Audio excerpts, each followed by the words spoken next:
Welcome to my channel, dear students. In last video we discussed first two question of exercise 3.2 chapter data handling. So let's start the third question. Third question क्या है? The weight in KG, kilogram के अंदर wait दिया है और 15 students, किसी भी class के 15 स्टूडेंट्स का हमें वेट दिया है, that is in kilogram. Of the class are 38, 42, 35, 37, 45, 50, 32, 43, 43, 40, 36, 38, 43, 38, 47. These are the weights of 15 students in kilogram. हमें क्या करना है? Find the mod and median. यहाँ पर भी हमें मॉड और मीडियन दोनों फाइंड आउट करने हैं. इस क्वेश्चन में हमें मीन फाइंड आउट नहीं करना है of this data. Second part में क्या है? Is there more than one mode. क्या मॉड के जो आंसर हैं वो मोर देन वन आ रहे हैं? So let's see. So first of all we will find the mode. तो मॉड के लिए हमें क्या करना है? फ्रीक्वेंसी टेबल बनानी है with the help of tally marks. So let's prepare the tally marks table. Here is the weight in KG, kilogram के अंदर वेट गिवन है. अब हम टैली मार्क्स यानी कि 32 हमारे पास कितने टाइम आया? 1 टाइम. 35 कितने टाइम आया? 1 टाइम. इसी प्रकार हम टेबल को कंप्लीट करते हैं. तो हमारी टैली मार्क्स रेडी हैं. अब इसकी हेल्प से हम फ्रीक्वेंसी लिखते हैं. That is 1 1 1 1 3 1 1 3 1 1 1. So let's check the total. ये हमारा कोई डाटा छूट तो नहीं गया? So let's add them. 1 2 3 4 4 and 3 7 8 9 9 3 12 13 14 and 15. So all students here. Then we have to find the mod. तो mod के लिए हमें क्या देखना है? मैक्सिमम फ्रीक्वेंसी देखेंगे हम. Maximum frequency. आप इसमें क्या ऑब्जर्व करते हैं कि मैक्सिमम फ्रीक्वेंसी हमें 3 मिलती है एंड दैट अकर्स 2 टाइम, और वो 2 बार है. So maximum frequency is 3. Maximum frequency हमारी 3 है, लेकिन वो आप डाटा में ऑब्जर्व करते हैं कि 2 टाइम है, तो हमारे पास आंसर भी 2 ही आएंगे. तो मॉड हमारा 38 और 43 होगा. So mode is 38 and 43. तो हमारा क्वेश्चन क्या था? Is there mode than one mode? Is there more than one mode? तो क्या मॉड एक से अधिक आया है? Yes, there are 2 modes. तो यहाँ पे हमारे 2 मॉड आए हैं, 38 and 43. Now let's find the median. So as you know कि मीडियन के लिए हमें गिवन डेटास को हमें असेंडिंग ऑर्डर में पुट करना है. तो यहाँ पे हमारे पास जो वेट 15 स्टूडेंट्स की गिवन है वो हमने असेंडिंग ऑर्डर में अरेंज कर लिए हैं. एंड व्हाट इज एन, यानी कि number of datas, that is 15. And what we see, that's odd. So what is the median? n plus 1 by 2th term means 15 plus 1 by 2, that is 16 by 2 means 8th term. So median क्या होगा हमारा? 8th term. So 8th term, let's count 1 2 3 4 5 6 7 and this is 8th term. So our median is 40. So mod हमारा क्या आया था? mod more than 1 आए, 38 and 43, और median 40. So let's see the next question. So here is the first question. Find the mod and median of the data, that is 13 16 12 14 19 12 14 13 and 14.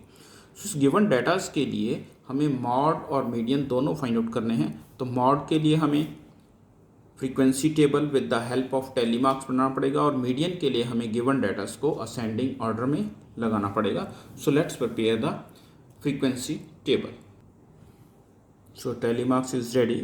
12 जो है 2 time आया है, 13 2 टाइम है, 14 3 टाइम है, 16 1 time है और 19 1 टाइम है. So let's write the frequency. It's 2 2 3 1 and 1.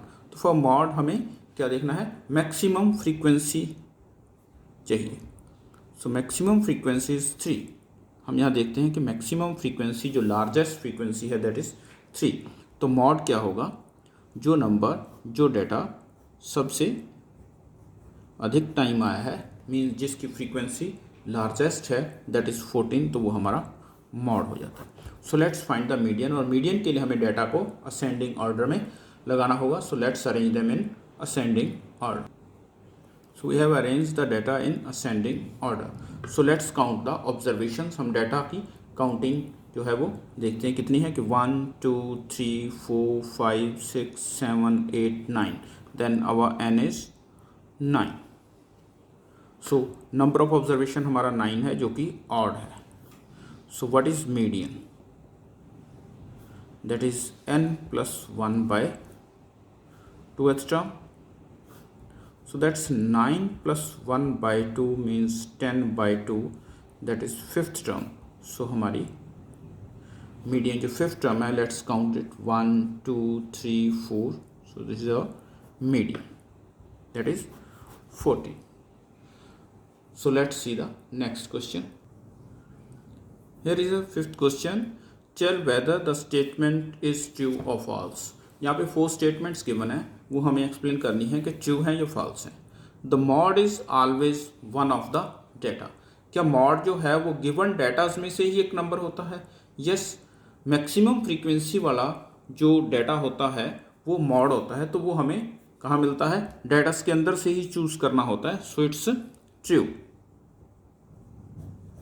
It's answer will be true. The mean is one of the number in data.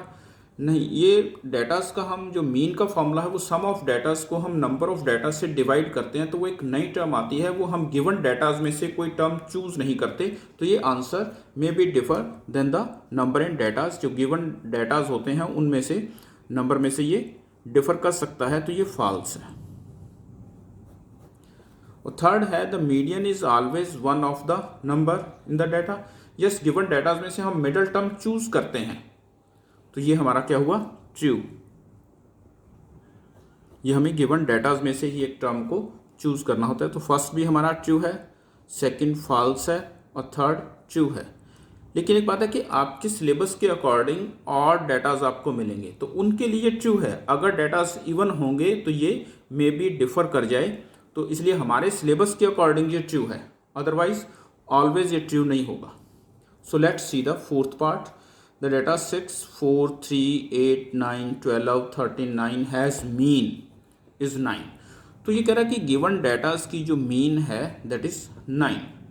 सो हमें क्या पता कि इनकी डेटास की जो मीन है वो 9 होगी या नहीं होगी। So let's find the mean. तो हमें यहाँ मीन फाइंड आउट करनी होगी। मीन का फॉर्मूला क्या है? Sum of data upon number of data.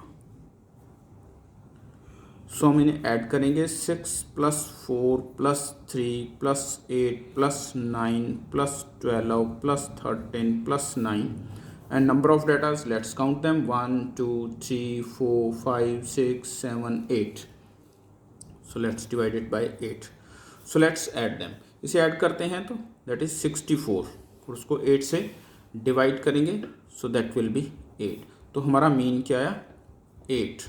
तो उसने क्या कहा था? मीन कितना है? 9। So that is false. तो ये क्या हुआ? फॉल्स। सो आंसर देखिए, first, second, third and fourth के जो फर्स्ट हमारा क्या आया? True, second false, third true and fourth also false. Along with this our exercise is over. So next exercise के लिए मेरी नेक्स्ट वीडियो का वेट कीजिए, और अगर ये वीडियो आपको पसंद आया तो इसे लाइक कीजिए, शेयर कीजिए और चैनल को सब्सक्राइब कीजिए। And thanks for watching my video.